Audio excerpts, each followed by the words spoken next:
In today's video, I'm going to teach you how to edit and fill out a document in DocuSign.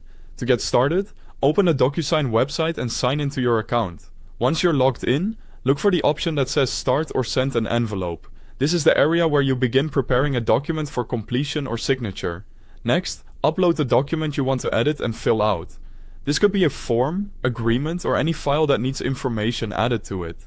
After the document uploads, enter the recipient's name and email address. Make sure those details are correct, since this is how DocuSign knows who the document is being prepared for. After that, select Next to open the document editor. This is where you'll do most of the work. Take a moment to review the uploaded document so you can understand where each field needs to go. It's always a good idea to scan through the pages before placing anything, especially if the file contains multiple sections. Now begin adding the required fields to the document. DocuSign gives you several field types to work with, including text, date, checkbox, initials, and signature. Choose the fields you need and place each one in the appropriate location on the document. Try to align them neatly with the lines or spaces already built into the form, because that makes the document easier to read and complete. Once the fields are in place, enter information into any fields that you need to complete yourself.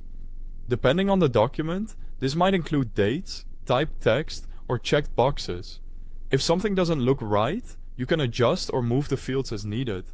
It's normal to make small changes here, so don't worry if you need to reposition a field to fit better.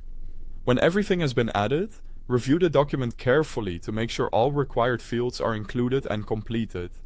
This step is important because missing fields can delay the process or cause confusion for the recipient. Then, select Next or Send to continue. Before you finalize anything, review the completed document one more time. Verify that all information and fields are correct, and make sure the document looks clean and organized from start to finish. Taking a few extra seconds for this final check can help you avoid mistakes and ensure the document is ready to go. Thanks for watching.